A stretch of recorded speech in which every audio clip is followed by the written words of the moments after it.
Assalamualaikum warahmatullahi wabarakatuh. Ketemu lagi dengan saya Salfi Maliki di channelnya para pendaki dan traveler. Kali ini saya membahas bagaimana caranya membuat kompor ultralight dari barang-barang yang mudah kalian temukan di sekitar kalian. Tapi sebelum memasuki ke tahap bagaimana caranya membuat kompor ultralight ini, teman-teman harus pahami dulu apa itu ultralight ya. Jadi jangan salah paham. Ultralight itu maksudnya adalah membuat barang-barang seringan mungkin namun tidak kehilangan fungsinya. Intinya seperti itu. Bukan berarti ultralight itu harus didapat dengan harga yang mahal. Enggak, ultralight itu yang penting ringan tapi tidak mengurangi fungsinya. Intinya seperti itu. Nah, bagaimana caranya? Simak terus.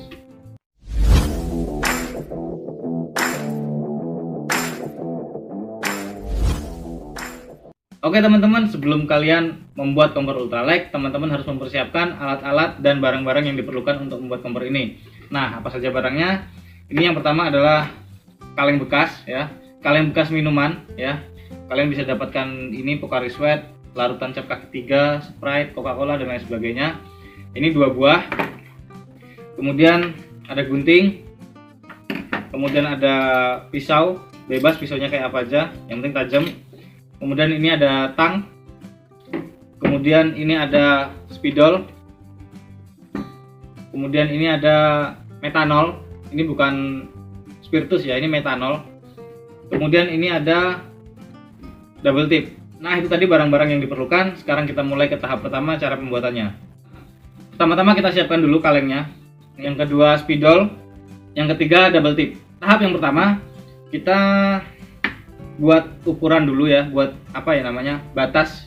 Kita buat batas potongnya kaleng ini seperti ini ya teman-teman.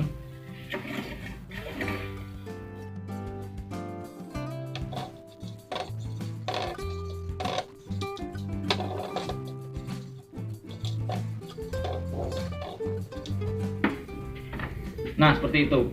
Jadi fungsinya double tip ini bukan untuk merekatkan atau menempelkan, tapi untuk sebagai pengukur biar ukurannya pas seperti itu. Kalian bisa pakai barang yang lain, mungkin pakai buku atau pakai ya macam-macam lah yang bisa kalian gunakan. Yang penting ini gunanya untuk mengukur agar ukurannya sesuai seperti itu teman-teman. Dan garisnya tidak mencong-mencong. Apa tuh mencong-mencong?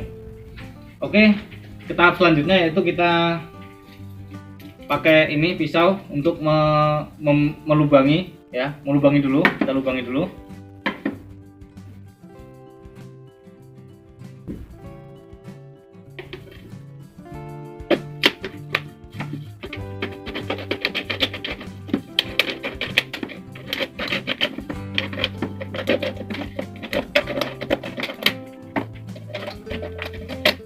Kalau misalnya menyobek ininya susah pakai pisau, kita bisa pakai gunting yang tadi udah kita siapkan. Karena emang nggak rapi kalau memang pakai pisau.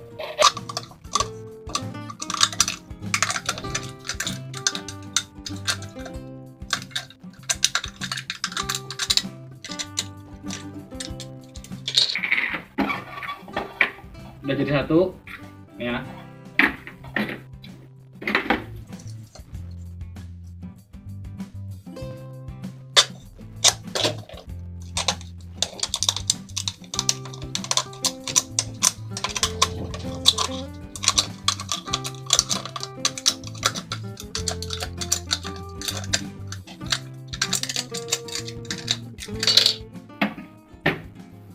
Oke, udah jadi kayak gini teman-teman.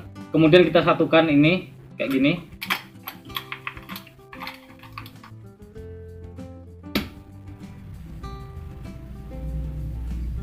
Nah, teman-teman jadinya kayak gini ya. Mungkin agak sulit pemasukannya ya, karena emang harus apa namanya? Harus dengan sedikit trik. Dan juga karena ini adalah ukurannya sama ya, misalkan ini diameternya 10 cm, sama-sama 10 cm, akhirnya untuk masuk susah. Jadi kita harus sedikit menyobek salah satu bagian dari potongan kaleng ini biar salah satu bagiannya mengecil dan bisa dimasukkan kayak gitu. Nah, kalau udah jadi gini, kita masuk ke tahap berikutnya teman-teman, yaitu kita melubangi di bagian atas ya, kita lubangi bagian atasnya.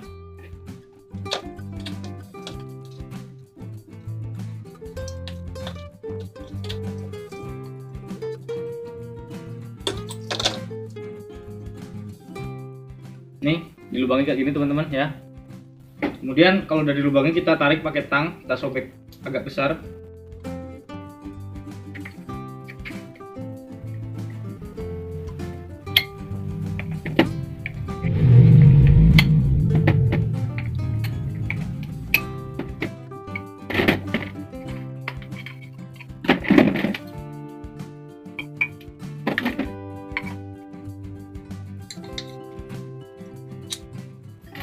Oke, segini teman-teman, udah cukup gede ya, lumayan lah. Kemudian kita lubangi juga yang bagian pinggir sini, pinggir-pinggirannya ini kita lubangi juga.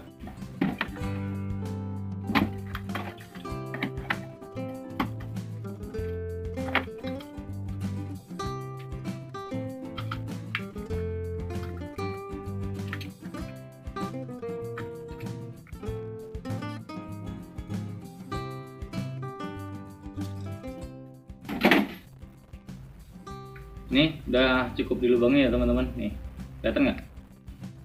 Nah setelah itu tahap berikutnya kita coba pakai metanol yang sudah kita siapkan tadi. Kita coba berhasil nggak ini apinya ya. Ini udah nggak kita pakai.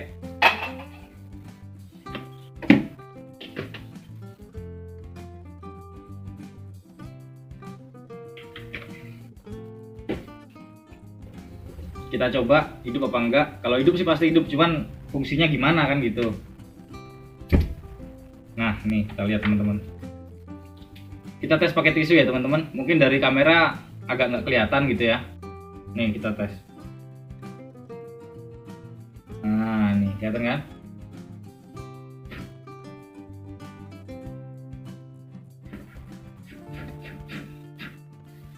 Bahaya coy, kayu ini.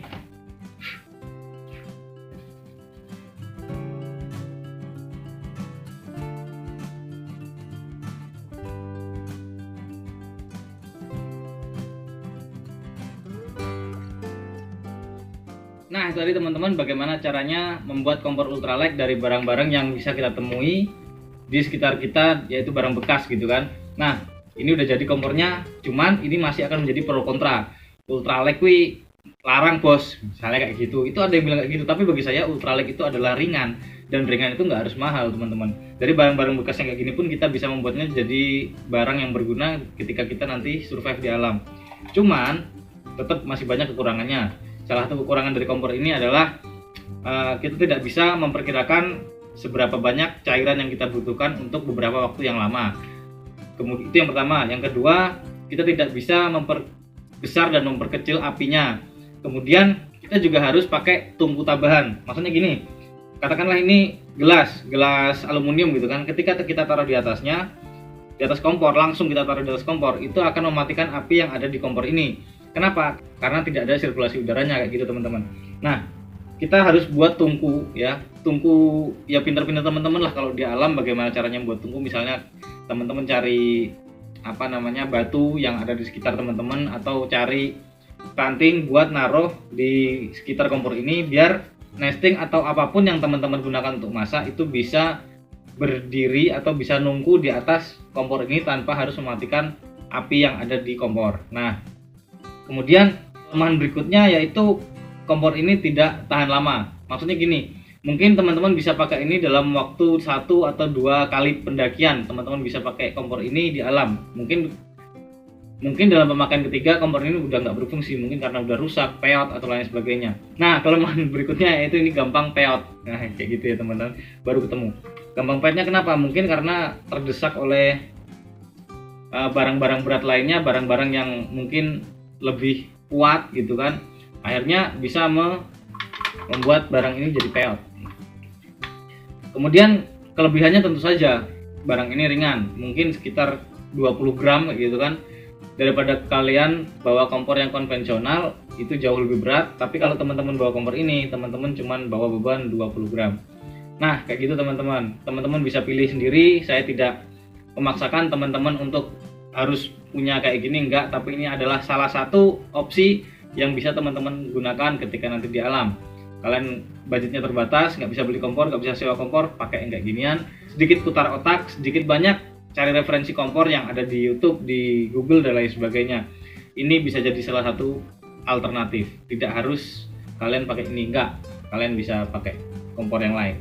Oke teman-teman, segitu aja tips dari saya. Sekali lagi, ini bukan satu-satunya cara teman-teman untuk punya kompor ultralight, tapi ini adalah opsi ketika teman-teman punya dana terbatas tapi punya waktu yang banyak untuk mengutak-atik barang bekas. Ini bisa jadi pilihan.